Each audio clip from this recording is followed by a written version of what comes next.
लक्ष्मण ही ऐसे थे जो मेघनाद का वध कर सकते थे, क्योंकि वनवास के दौरान वह 14 वर्षों तक सोए नहीं थे।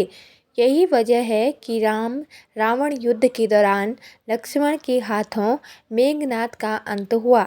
युद्ध में लक्ष्मण ने अपने घातक बाण से मेघनाद का सिर उसके धड़ से अलग कर दिया था और उसे भगवान राम के चरणों में रख दिया।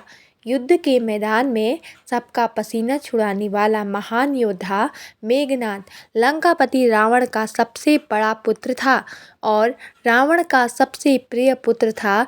जाने क्यों रावण के बेटे मेघनाद को अपनी तरह सबसे महान विद्वान, ज्योतिष गुणवान, महान योद्धा और सबसे बड़ा ज्ञानी बनाना चाहता था। हिंदू धर्म में सबसे ज़्यादा प्रसिद्ध और पवित्र गाथा रामायण है। रामायण में इतने प्रकार के चरित्रों को दर्शाया गया है जिन्हें समझना आज भी बेहद मुश्किल है।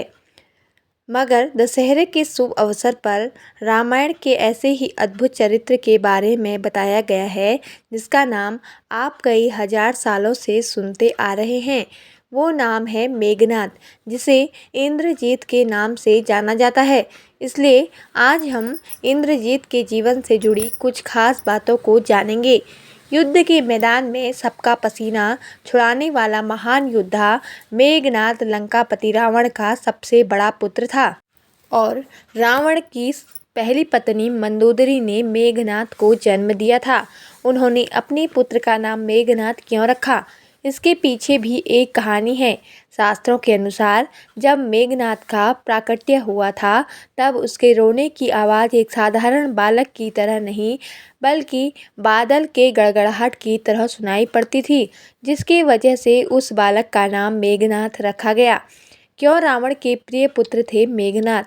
हिंदू शास्त्रों और ज्योतिष के अनुसार मेघनाद रावण का सबसे बड़ा पुत्र और लंका युवराज भी था, इसलिए रावण मेघनाद को सबसे ज़्यादा प्यार करते थे।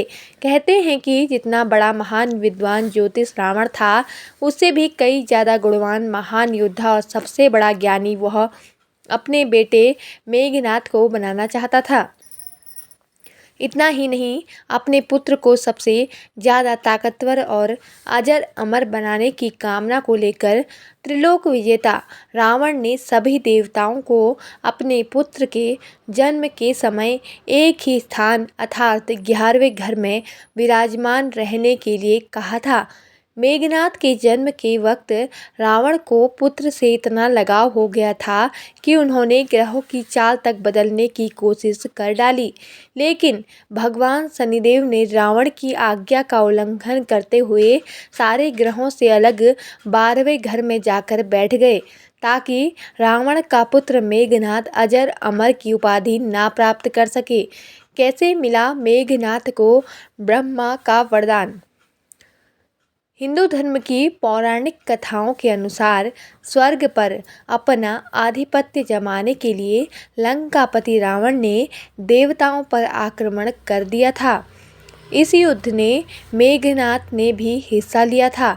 इस दौरान लंकापति पर इंद्र ने हमला करना चाहा तो मेघनाद ने पिता को बचाने के लिए आगे आ गया। मेघनाद ने उसी क्षण इंद्र और इंद्र के वाहन ऐरावत पर हमला कर दिया और उसने सभी देवताओं के साथ इंद्र को भी हरा दिया, जिसके बाद से इंद्रजीत के नाम से संबोधित किया जाने लगा।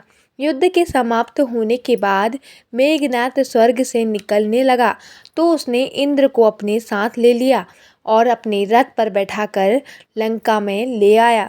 लेकिन जब ब्रह्मा जी मेघनाद से निवेदन किया कि वह इंद्र को मुक्त कर दें, मगर मेघनाद इस बात को मानने के लिए तैयार नहीं था। इसके बाद ब्रह्मा जी ने इंद्र को छोड़ देने के लिए उसके बदले एक वरदान देने का वचन दिया। मेघनाद ने इसका फ़ायदा उठाते हुए उनसे अमरता का वरदान प्राप्त करने के लिए कहा। इस दौरान ब्रह्मा ने मेघनाद बोला कि अमर होना इस प्रकृति में किसी भी जीव के लिए संभव नहीं है, क्योंकि यह तो प्रकृति के ही खिलाफ है। तुम कोई दूसरा वरदान मांग लो। मगर मेघनाथ अपनी बात पर अड़ा रहा। इसके बाद ब्रह्मा ने कहा कि अगर वो अपनी मूल देवी निकुंभला देवी का यज्ञ करेगा तो वह यज्ञ सब संपूर्ण हो जाएगा जब उसे एक ऐसा रथ प्राप्त होगा जिस पर बैठकर वह किसी भी शत्रु के सामने युद्ध में पराजित नहीं हो पाएगा और ना ही उसकी मृत्यु होगी। इसी के साथ ब्रह्मा जी ने इंद्र को यह भी बताया कि सिर्फ धरती पर एक ऐसा होगा जो मेघनाथ का अंत कर पाएगा, जो 12 सालों से सोया न हो।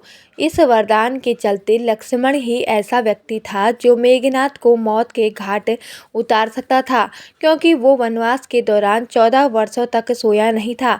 इसी कारण राम रावण युद्ध के दौरान युद्ध क्षेत्र में लक्ष्मण के हाथों ही मेघनाथ का अंत हुआ। धरती पर मेघनाथ था सबसे शक्तिशाली। कहते हैं कि इंद्रजीत के बल की जितनी तारीफ की जाए उतनी ही कम है, क्योंकि वो अकेला ऐसा योद्धा था जिसने एक ही दिन में युद्ध में 67 मिलियन वानरों को मौत के घाट उतार दिया था। और लंका में वह अकेला ऐसा योद्धा था जो पूरी वानर सेना को अपनी गर्जना से बिखेर सकता था, मगर घमंड की वजह से मौत के घाट उतार दिया गया। मेघनाथ को लक्ष्मण ही मार सकते थे, क्योंकि मेघनाथ पर लगे वरदानों की शर्तें सिर्फ लक्ष्मण ही पूरा कर सकते थे। मेघनाथ को वरदान था कि उसका वध वही कर सकता था जो 14 सालों तक सोया न हो। मेघनाथ को वरदान था कि उसका वध वही कर सकता है जिसने 14 सालों तक किसी स्त्री का मुख न देखा हो।